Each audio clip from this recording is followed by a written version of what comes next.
Oui, merci Thomas. Alors, du coup, comme on vous l'annonçait en début d'atelier, on va maintenant passer à des témoignages d'acteurs, acteurs des filières et acteurs institutionnels qui ont été sollicités, alors qui ont été ou non partenaires directs du projet ReproInnov. Voilà la liste des intervenants et l'ordre des interventions qu'on vous propose. Alors tout d'abord, Alain Laribaud, ancien directeur activité bio et filière contractuelle pour la coopérative Calisol. Ensuite, on aura l'intervention de Thomas Galland, qui est animateur de la SIC, la Maison Paysanne de l'Aude. Puis Nancy Forêt, directrice d'Interbio Occitanie. Ensuite, Manon Rigal, pour clôturer cette séance, qui est chargée de mission agriculture bio à la région Occitanie. Alors voilà, on vous propose de commencer par un tour de micro rapide des intervenants pour que tout le monde puisse prendre un petit temps, une petite minute pour se présenter. Voilà, bonjour. Donc je me présente, Alain Laribaud. Je suis l'adjoint au responsable de l'activité bio à la coopérative Calisol. Alors Calisol, c'est une coopérative céréalière à Pau qui a son siège dans le Tarn-et-Garonne, à Cassé-Sarrazin. Son territoire, c'est le Tarn-et-Garonne et tous les départements limitrophes. Son chiffre d'affaires est de 100 millions d'euros. Une collecte qui varie fortement ces dernières années, qui varie entre 180 000 et 250 000 tonnes de collecte annuelle, dont 12 à 15 de cette collecte est en bio. L'activité APRO concerne toutes les cultures, autant en bio qu'en conventionnel. On a aussi des livres services agricoles, un groupement volaille. Notre surface collectée est de 60 000 hectares, dont 25% de cette surface aujourd'hui est en bio. Et la surface bio est surtout concentrée dans le Gers. Sur ces fameux 25%, 70% sont localisés dans le Gers. Le chiffre d'affaires de 100 millions d'euros, 25% sont issus de l'activité bio. Voilà. Nous sommes 170 salariés. La particularité de la coopérative, ce sont les blés de qualité qui se sont développés là depuis les années 80. Aujourd'hui, 70% des blés de la coopérative sont des blés correcteurs. La deuxième particularité, c'est l'implication dans le bio depuis 2000, avec en 2002 la première collecte significative. Des investissements assez lourds pour la coopérative qui se sont faits sur deux périodes, 2008-2012, sur le site de Montfort dans le nord du Gers. Autre particularité de la coopérative, c'est le conseil agronomique sur toutes les cultures. Et puis l'implication aussi de la coopérative dans le développement des légumineuses. Alors, particularité aussi de Calisol, c'est que les légumineuses se sont développées grâce au bio. Et puis, ce savoir-faire a été transféré sur le conventionnel. Voilà. Quoi dire de plus je pense avoir fait un tour assez succinct de la COP. Je répondrai à vos questions. Oui, c'est très bien, merci. Du coup, c'est un premier tour de table vraiment pour se présenter et on vous demandera dans un deuxième temps d'évoquer les facteurs de fragilité que vous avez préparés en amont. Merci beaucoup. Avec plaisir. Alors, suite à Alain, je vais donner la parole à Thomas Galland, qui est animateur de la SIC, la Maison Paysanne de l'Aude. Oui, bonjour à tous. Donc effectivement, je suis animateur de la SIC Maison Paysanne de l'Aude qui a été créée en décembre 2018, donc c'est une société coopérative assez récente. C'est une société qui, à la base, regroupe les structures fondatrices qui sont plutôt des structures de développement agricole et de développement de l'agriculture paysanne, on va dire, qui se regroupent plus généralement, peut-être vous connaissez plus le réseau Impact à l'échelle régionale. Donc on va dire que c'est ces structures fondatrices qui ont créé la Maison Paysanne de l'Aude, qui déjà partageait des locaux, mais qui en plus avaient des envies d'aller plus loin dans la mutualisation des moyens, l'idée d'être aussi un peu plus visible dans le paysage agricole et aussi de donner une place prépondérante aux acteurs non agricoles dans les projets qu'on mène. Donc à ce titre-là, depuis la création de la SIC, on est devenu, on va dire, plus largement représenté avec des boutiques paysannes, des boutiques bio, il y a des ateliers de transformation sous forme de CUMA ou sous forme de coopérative, il y a des collectivités, il y a des citoyens qui nous ont rejoints, des agriculteurs. Voilà, c'est assez diversifié comme le présentait Natalia tout à l'heure dans les différentes représentations des membres de la maison paysanne. Aujourd'hui, on est 150 membres. Et pour finir, on développe des projets essentiellement autour des projets de développement agricole sur nos territoires. On coordonne par exemple un projet alimentaire territorial sur la Haute-Vallée de l'Aude. Et on a plusieurs projets, type un abattoir mobile qui est en train de se mettre en place. On a soutenu, et j'en parlerai un petit peu tout à l'heure, une épicerie paysanne ambulante durant la période de confinement, ou alors on travaille par exemple encore sur la filière de réutilisation du verre, en essayant de faire revenir cet usage sur le territoire audois. Voilà.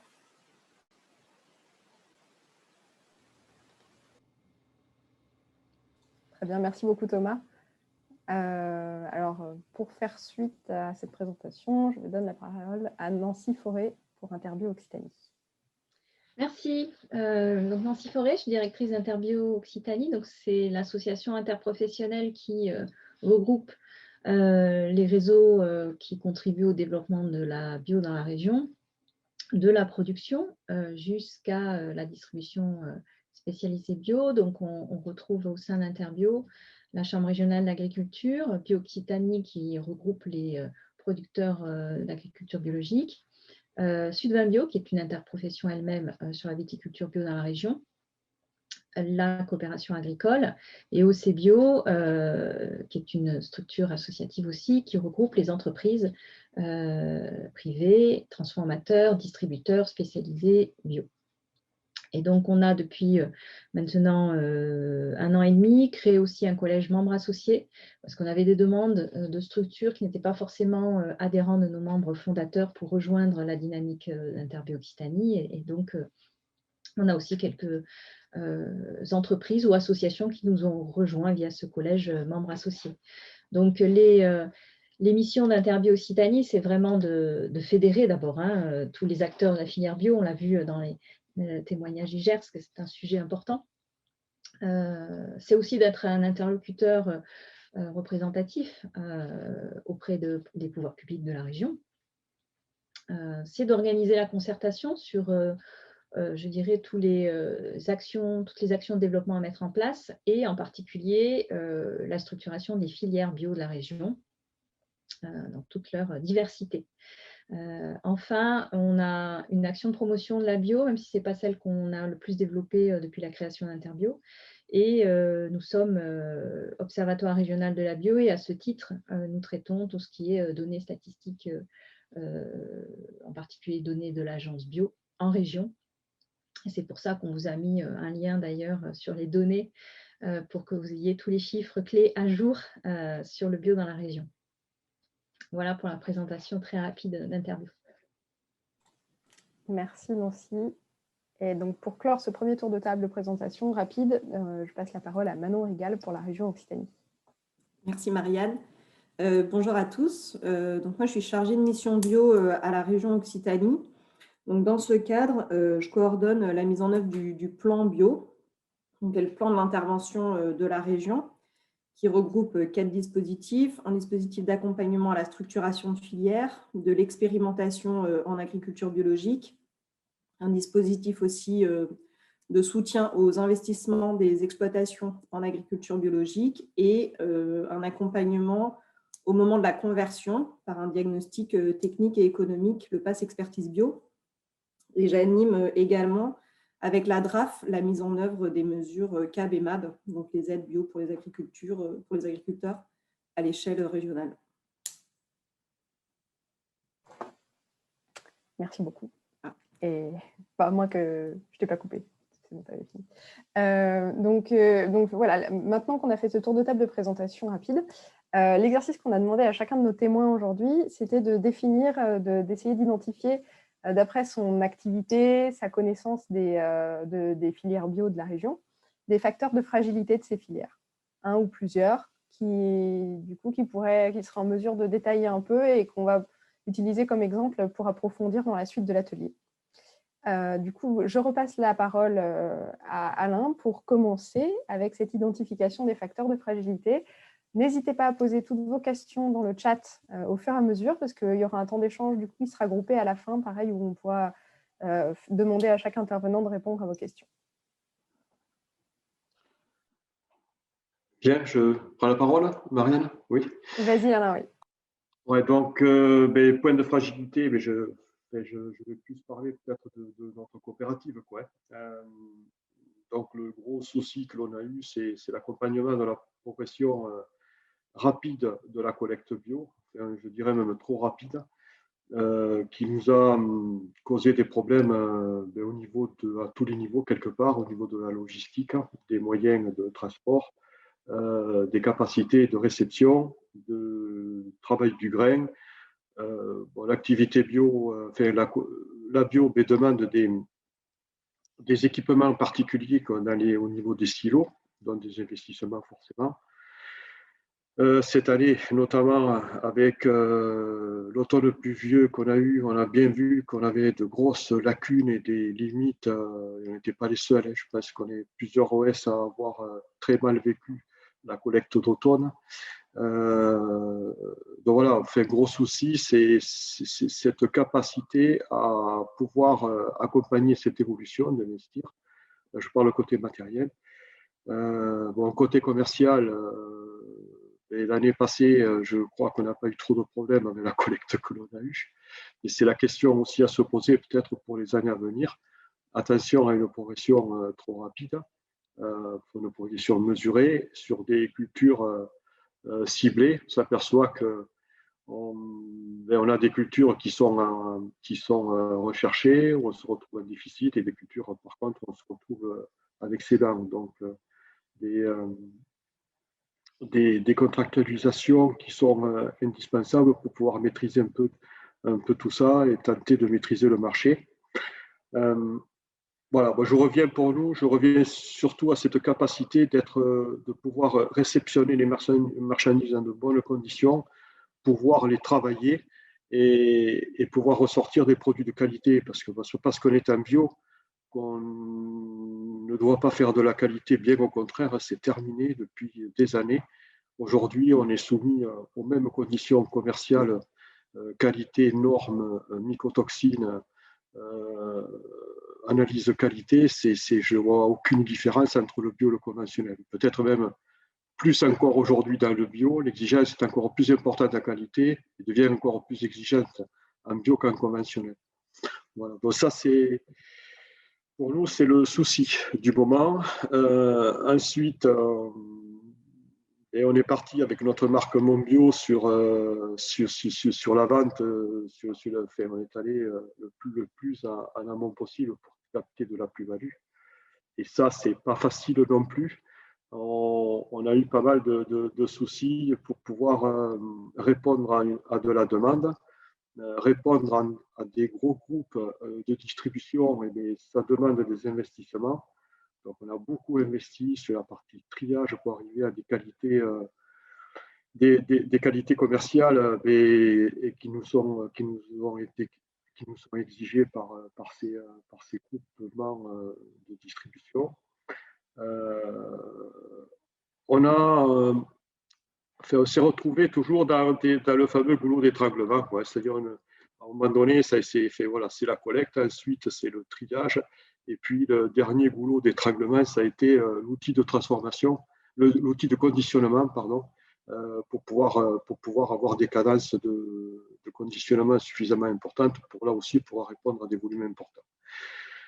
Voilà, à un autre niveau, je parle là que pour mon entreprise, quoi. Voilà, moi, les limites aujourd'hui, je les trouve sur la partie équipement, organisation, parce qu'il ne suffit pas d'avoir des outils, il faut avoir aussi des hommes pour les faire fonctionner.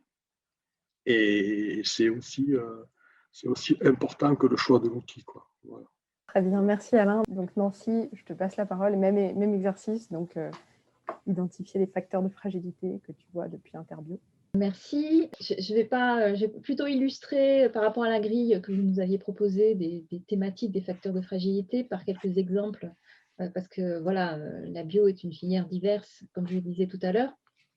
Donc, il y a, et je vais rebondir sur le témoignage d'Alain Lariboud, je pense qu'il y a aujourd'hui en bio, comme dans d'autres filières, même si la demande tire beaucoup par la demande des consommateurs et du marché, une fragilité de l'équilibre entre l'offre et la demande qui est indispensable pour qu'on puisse maintenir des prix rémunérateurs et un partage de la valeur intéressant pour tous les acteurs de cette filière bio.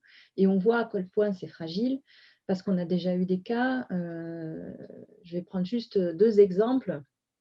Quand en 2019, la grande distribution a commencé à faire des grosses promotions sur le lait biologique, forcément, ça a interpellé tous les producteurs qui voyaient dans cette filière bio à la fois une réponse à leur souhait de produire différemment, mais aussi, et on l'a vu avec le lait en ovin, des résultats économiques intéressants. Donc, cet équilibre offre-demande, elle est vraiment importante. On a aujourd'hui aussi en grande culture, on commence à avoir des tensions parce que la bio se développe et c'est très bien. Elle se développe aussi dans d'autres régions qui peuvent avoir des coûts de production inférieurs aux nôtres en grande culture. Donc, ça forcément, ça questionne la production dans notre région. Et puis, le dernier exemple, avec là, pour le coup, un vrai risque de décertification éventuellement de producteurs, c'est en élevage bovin, ou dans notre région, les éleveurs qui font du bovin bio n'ont pas forcément un débouché qui leur permet de valoriser leurs animaux en bio. Donc, ça pose question. Donc, la bio n'est pas à l'écart, je dirais, de cette nécessité de bien travailler l'équilibre entre l'offre et la demande pour que la valorisation existe toujours. Et puis, même si Thomas, on ne l'a pas beaucoup entendu, le deuxième sujet que je voulais aborder, c'était la question et le questionnement des consommateurs. En effet, on voit qu'il y a sur certaines catégories de consommateurs des interrogations sur la bio parce que finalement, les gens ne connaissent pas bien le cahier des charges et ne connaissent pas bien ce que garantit la bio. Il peut y avoir des fois, du coup, des écarts entre ce que les gens imaginent et la réalité de ce que garantit le cahier des charges bio. Donc, ça doit interroger tout le monde. L'ancrage territorial. Le cahier des charges bio ne garantit pas une origine. Voilà, donc c'est aujourd'hui une question avec cette demande montante des consommateurs de l'ancrage territorial de ce qu'ils consomment. Et puis, on a la multiplication de démarches privées, type zéro résidu de pesticides, qui interpellent forcément, qui créent de la confusion aussi dans l'esprit des consommateurs. Et puis, la crise à venir, quand on parle de facteurs de fragilité, la crise dans laquelle on est, la crise à venir encore, interroge. Quel va être, je dirais, l'impact sur nos filières? Une valeur refuge, c'est-à-dire que la consommation de bio peut être perçue comme quelque chose de très positif, ou au contraire, un coût qui fait que les consommateurs consomment moins bio. Voilà. Si on regarde le côté amont, sur tout ce qui est dispositif public, Manon l'a dit, il y a des dispositifs qui permettent de soutenir les producteurs bio. Aujourd'hui, on est en réforme de la politique agricole commune. Donc forcément, que vont devenir ces dispositifs dans la nouvelle réforme de la PAC? L'Union européenne affiche des objectifs dans son Green New Deal important de développement de l'agriculture biologique. Et en même temps, dans certains documents issus de la Commission, on voit qu'il y a une remise en question des atouts, des apports du secteur bio sur la biodiversité ou le changement climatique. Là aussi, beaucoup d'incertitudes à venir. Et ce qui est sûr, c'est que ce sont des filières, parce qu'elles se développent beaucoup, qu'il faut organiser, ne pas laisser peut-être la loi du marché seule se faire si on veut garder cette valeur au sein de la filière. Donc, il faut des moyens d'accompagnement pour la structuration des filières bio. Il faut aussi des moyens sur l'expérimentation, parce que des verrous techniques en bio, en production, il y en a encore beaucoup. C'est difficile de faire de la bio sur certaines productions et on sait que ça passera par la recherche et le développement et l'expérimentation terrain pour nous permettre d'avoir des solutions techniques adaptées à nos territoires. Voilà. Et donc, si je continue juste 2 aspects rapidement, le cadre réglementaire de l'Union fixé par le cahier des charges européen, c'est très positif parce que ça garantit à l'échelle européenne le même cahier des charges. Et j'en profite pour répondre à une des questions du chat, c'est que le cahier des charges de l'agriculture biologique, il est commun au niveau européen. Après, là, je pense qu'il y a une confusion, c'est que chaque pays a son guide de lecture où il essaie d'expliciter un peu plus le cahier des charges de façon à permettre à tous les acteurs de bien s'inscrire dans le cahier des charges. C'est peut-être là qu'il y a des fois des petites interprétations différentes. Alors, ce cadre réglementaire, il est très bien, mais pour tous ceux qui connaissent un peu les négociations européennes, il est difficilement adaptable, ou en tout cas pas dans un pas de temps court, ce qui peut nous interroger quand on sait que l'agriculture biologique a des défis importants à relever. L'un des plus importants, je pense, ça reste l'impact du changement climatique. Et avec un cahier des charges qui fixe des choses de manière durable et trop rigide, peut-être que ça pourrait nous poser problème. Et on a aussi des négociations européennes qui parfois ne tiennent pas compte des réalités de terrain. Dans la région, en ce moment, il y a beaucoup de débats sur l'impact de la réglementation européenne en élevage en particulier, parce que quand on vous dit le tout pâturage est la règle, ça pose question quand dans nos secteurs, on a des conditions parfois difficiles et que les animaux, on préfère, sur une période de leur vie, les élever à l'intérieur des bâtiments, avec des bâtiments adaptés à leur bien-être, mais à l'intérieur. Voilà. Et le dernier, c'est la dimension technique, c'est-à-dire est-ce qu'il y a des facteurs de fragilité? Oui. Comme je le disais, on a des impasses techniques en agriculture biologique. Le monilia en arboriculture pose énormément de difficultés pour la conservation des fruits. Voilà, donc, et en fonction des années, on sait climatique, c'est plus ou moins facile de produire, d'où l'irrégularité de production en bio, hein, comme le disait Alain Laribout, qui pose souci pour les opérateurs d'aval quand ils doivent commercialiser avec des écarts importants d'une année sur l'autre de production. On a aussi, lié au règlement européen, un problème de disponibilité de plants ou de semences, puisqu'on va devoir passer à avoir des plants et des semences bio adaptés à nos territoires. Et ça peut être compliqué. Et puis, la question du cuivre. Quand on parle de fragilité, si on parle viticulture, la question du cuivre, à la fois de son impact, de la limitation de son utilisation, pose aussi question, et j'ai fini, Marianne. Pas de souci, merci Nancy. C'est vrai qu'on dépasse un peu le temps, mais merci beaucoup, c'était très Voilà. intéressant. Du coup, je vais tout de suite repasser la parole à Thomas pour la SIC Maison Paysanne. Oui, alors moi je vais revenir un petit peu plus avec une vision des consommateurs. Alors déjà en préambule, dire que je ne suis pas un expert de la filière bio, loin de là, mais c'est plutôt avec ce regard de SIC que je vais essayer de témoigner de la vision et des échanges que j'ai pu avoir de gré à gré avec les membres de la maison paysanne, que ce soit des consommateurs ou des producteurs par ailleurs. Je reprendrai d'ailleurs voilà, un petit peu ce que disait Nancy, à savoir qu'effectivement, il y a ce manque de lisibilité qui amène, je pense, quand même de plus en plus de la confusion et je dirais même un peu de défiance vis-à-vis du bio, en tout cas de la certification bio parfois. Et puis ce que je complétais, c'est que dans une moindre mesure, il y a aussi peut-être un manque de confiance sur la pratique ou le principe même de la certification.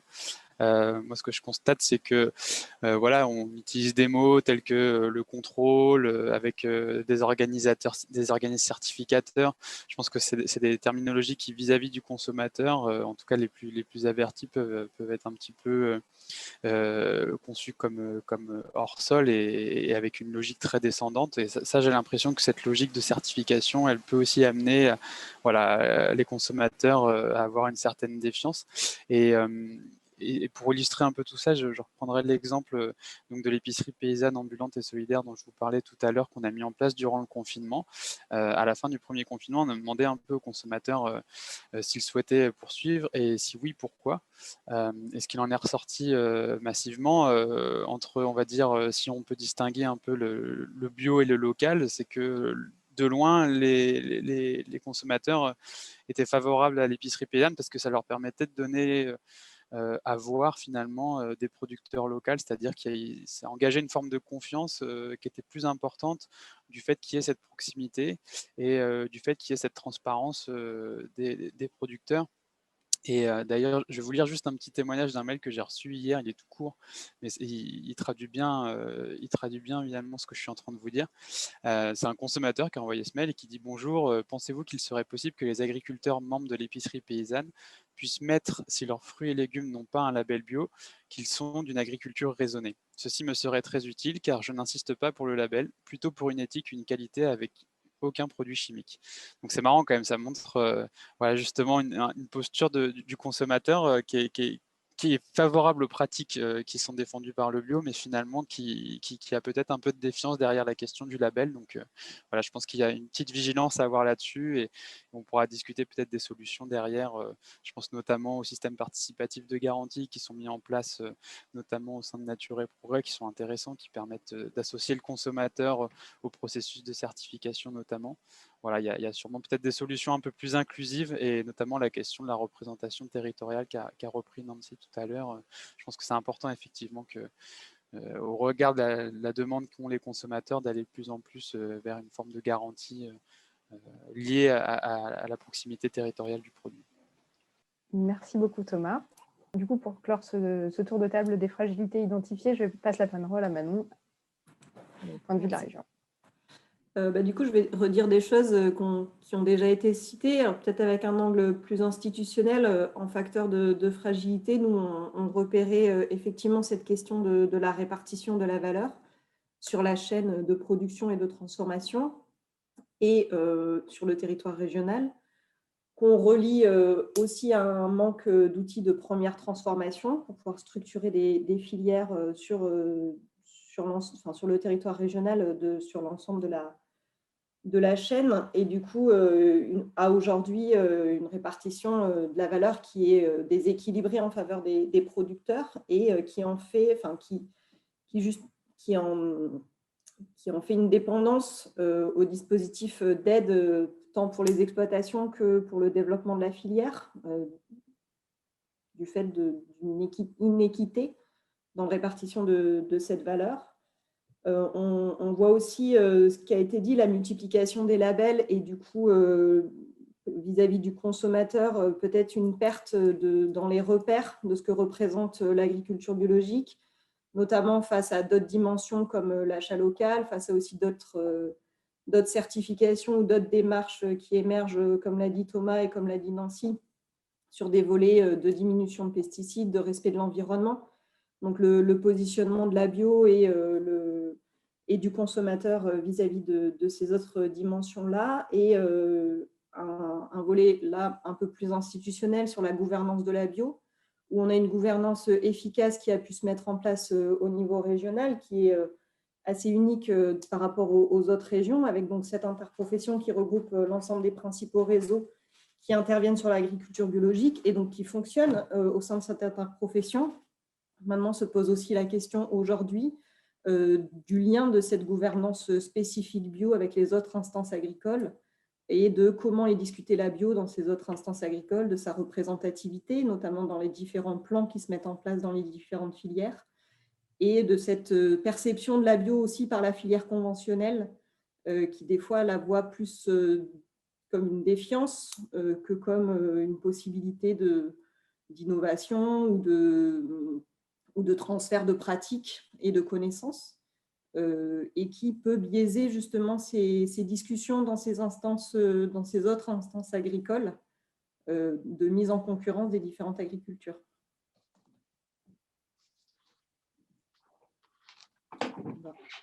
Très bien, merci beaucoup. Alors, ce que je vous propose maintenant, c'est peut-être tous les intervenants, vous pouvez rallumer vos caméras si vous voulez, parce qu'on va passer un petit temps de questions et il n'y a pas eu. N'hésitez pas à les poser directement dans le chat pour l'instant. Alors, si je reviens, donc il y a eu une question à laquelle on a un peu répondu de Cyril Pastor sur l'évolution de la bio par rapport aux différents cahiers des charges entre pays européens. Je pense que Nancy a répondu à cette question en disant qu'on avait un cahier des charges unique. Ensuite, on a une question sur l'impact de la loi Egalim sur le développement de la bio. Alors, qui veut se lancer pour répondre là-dessus? Question. Je veux bien. Oui, ça peut avoir qu'un impact positif à partir du moment où ça permet à… Ah ben voilà, Nathalie va compléter, mais ça permet en effet à, je dirais, à la filière bio d'avoir un débouché supplémentaire qui tire plus que s'il n'y avait pas la loi Egalim avec cet objectif de bio dans la consommation. Et je prends sous cet angle-là. Je ne veux pas dire que je néglige le fait que ça a un intérêt pour tous ceux qui déjeunent dans du collectif, quoi. Mais c'est vrai que pour nous, ce sont des débouchés, alors pas faciles, parfois complémentaires des circuits de distribution ou commercialisation plus classiques, mais ça ne peut que pousser à une demande plus importante. C'est positif. Même pas facile à y répondre aux objectifs de la loi Egalim. En tout cas, ça c'est clair. On a une question sur les partenariats avec les conservatoires de semences et associations comme Cocopelli qui disposent de semences adaptées au territoire. Ce que je peux en dire, c'est que je ne sais pas s'il existe des partenariats à proprement parler. J'imagine qu'effectivement, il y a des laboratoires de recherche qui travaillent aussi sur les semences en bio. Enfin, on en parlait tout à l'heure. D'ailleurs, Pascal faisait état du manque de production potentielle. Ce qui est sûr, c'est qu'il y a en tout cas une forme de développement assez fort des réseaux de semences paysannes, voilà, qui est plutôt notamment encouragé par l'évolution législative sur la possibilité de commercialiser les semences produites par les paysans. Donc ça va être une facilité. Donc je pense que là-dessus, de plus en plus, il va y avoir effectivement un développement de ces réseaux. Après, avec des difficultés particulières, le métier de semencier, c'est quand même un métier à part entière. C'est difficile d'être agriculteur et en même temps de produire des semences de qualité. C'est un vrai biais pour ces réseaux-là.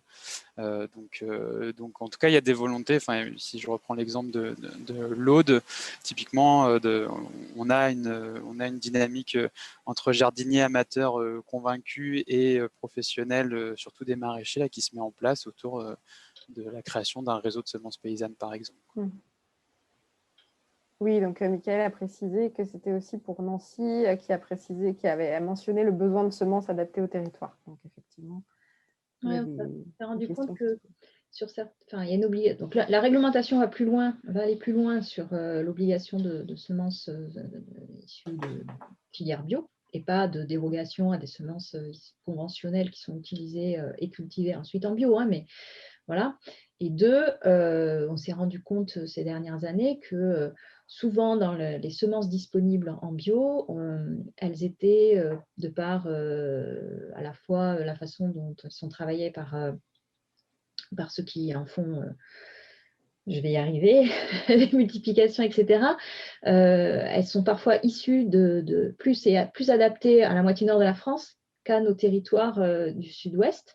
Et on a des années climatiques des fois compliquées et des particularités de notre climat qui font qu'elles ne sont pas toujours adaptées, avec des problèmes de semences trop précoces ou trop tardives. Enfin, voilà. Je ne rentrerai pas dans les détails techniques, mais il y a ce besoin qui est clairement exprimé par les agriculteurs d'avoir des semences adaptées à nos territoires. Alors que finalement, les obtenteurs ne sont pas forcément implantés chez nous. Très bien. Merci. Donc là, il y avait une question aussi de Nathalie Gauthier, si c'était possible de développer pourquoi la réforme de la PAC remet en question la bio sur la biodiversité et le changement climatique. Alors, je vais répondre très concrètement pourquoi j'ai dit ça, un peu de manière provocatrice. C'est parce que, en effet, on a le Green New Deal qui affiche 25% de bio, l'objectif, la réforme, l'un des objectifs de la nouvelle PAC. Et en même temps, j'ai eu accès à un document européen dans lequel sont comparés les atouts sur un certain nombre de grands enjeux des différents systèmes de production, document issu de la Commission européenne, et dans lequel la bio n'est absolument pas identifiée comme étant favorable à la préservation de la biodiversité et au changement climatique. Ça interroge. Voilà. Donc, on sait que dans les facteurs de fragilité de la bio, le cahier des charges garantit un certain nombre de choses. On sait que la pratique de la bio favorise la biodiversité par des études, ce n'est pas forcément le cahier des charges qui le garantit. Je ne sais pas si je suis claire dans ce que je dis, c'est plus une conséquence du développement de la bio. Voilà. Et ça doit nous interroger, en tout cas, sur la perception qu'ont certains de l'agriculture biologique et de ses atouts quand on voit ce genre de documents européens circuler. C'était de ma part un peu provocateur, voilà, très clairement. Ça ne veut pas dire que la réforme de la PAC remet en question, voilà, pour être très clair. Mais il y a quand même des interrogations qui doivent nous interpeller.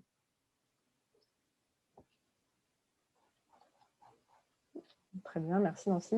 Alors, est-ce qu'il y a encore une question? On peut prendre peut-être encore une question s'il y en a une autre qui arrive.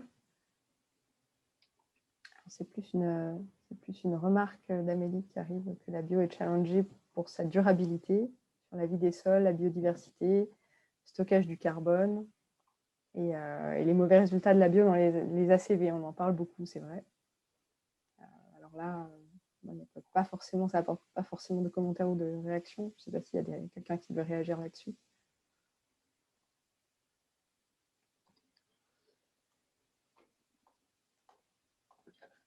Il y a beaucoup de commentaires. Oui, oui, il y a des commentaires. Mais oui, enfin, je pense que peut-être pour réagir à plusieurs, est-ce que la bio a de grandes marges de progression encore?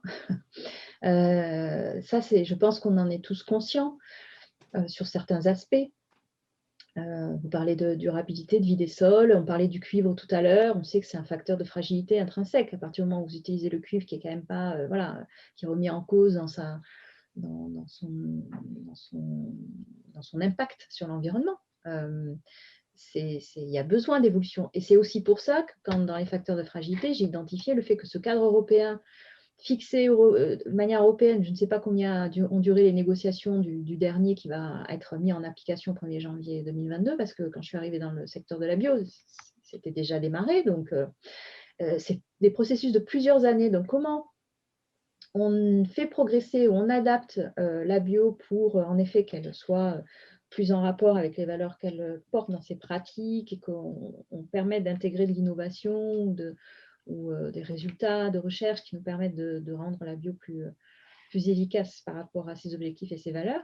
Quand vous êtes dans un cadre réglementaire européen qui prend des années de négociations pour pouvoir évoluer, ça interpelle. Voilà, ça questionne en tout cas.